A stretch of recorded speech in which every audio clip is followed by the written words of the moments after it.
محمد بن قاسم۔ محمد بن قاسم ایک بہادر اور نوعمر سپہ سالار تھے۔ محمد بن قاسم نے سندھ پر اپنی سلطنت کو نہایت عادلانہ نظام سے چلایا۔ ایک مرتبہ لوگ فجر کی نماز کے بعد دمشق کے بازاروں اور مکانوں کی چھتوں پر کھڑے ہو کر دنیا کے کم عمر سپہ سالار محمد بن قاسم کی سربراہی میں لشکر اسلام کو سندھ میں روضہ طاہر کی سرکوبی کے لیے روانہ ہوتے دیکھ رہے تھے، جس نے مسلمانوں کے مالوں پر ناحق قبضہ کر رکھا تھا۔ ناہید کی آواز پر یہ لشکر سندھ روانہ ہو رہا تھا۔ محمد بن قاسم کی بوڑھی ماں اور زوجہ زبیدہ کی سرگرمی کوفہ اور بصرہ کی خواتین نے اسلامی لشکر کے لیے بہت ہی زیادہ اسلحہ اور گھوڑے مہیا کرنے کے لیے اپنے زیورات تک بیچ ڈالے۔ محمد بن قاسم کے بصرہ روانہ ہونے کی خبر پہلے مکران کے گورنر محمد بن ہارون کو ملنے والی تھی۔ اس اطلاع نے بصرے کے لوگوں کو بہت زیادہ اسلامی جذبہ دے دیا تھا۔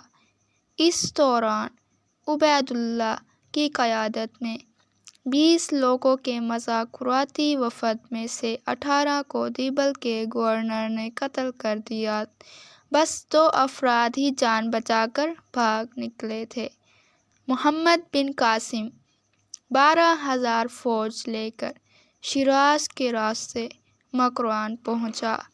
آگے کی طرف بڑھا تو لسبیلا کی پہاڑیوں میں سندھی گورنر کی مدد کے لیے بھیجی ہوئی بھیم سنگھ کی 20,000 فوج نے اسلامی لشکر محمد بن قاسم کی فوج پر چھاپہ مار حملے شروع کر دیے، جس سے محمد بن قاسم کی فوج گھبرا گئی۔ محمد بن قاسم نے ہر اول فوج کے پیادہ دستوں کی تعداد میں اضافہ کر دیا اور پیش قدمی جاری رکھی۔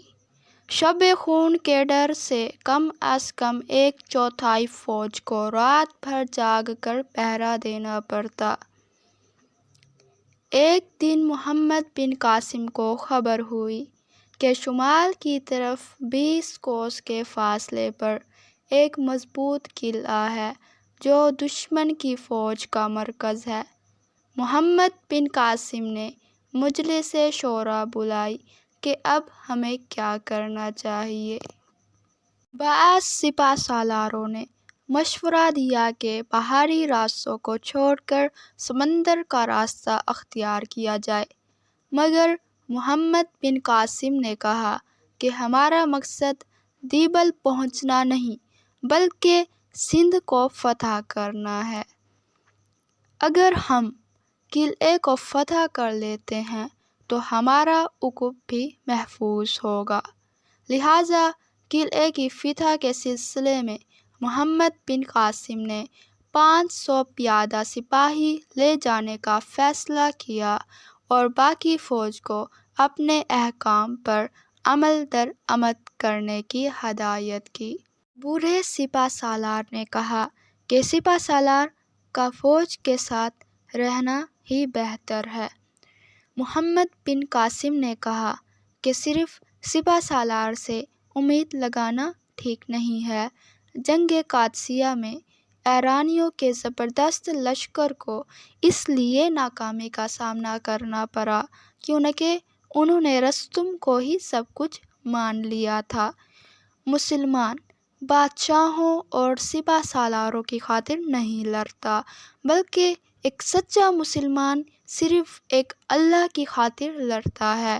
اللہ تجھے رستم نہ بنائے بلکہ حضرت مثنیٰ جیسا بننے کی توفیق عطا فرمائے۔ زبیر نے ساتھ جانے کی اجازت طلب کی تو محمد بن قاسم نے کہا کہ ایک قلعہ فتح کرنے کے لیے دو دماغوں کی ضرورت نہیں ہوتی۔ اگر آپ نے ابھی تک ہمارے چینل وال آف اسلام کو سبسکرائب نہیں کیا تو جلدی سے سبسکرائب کر دیں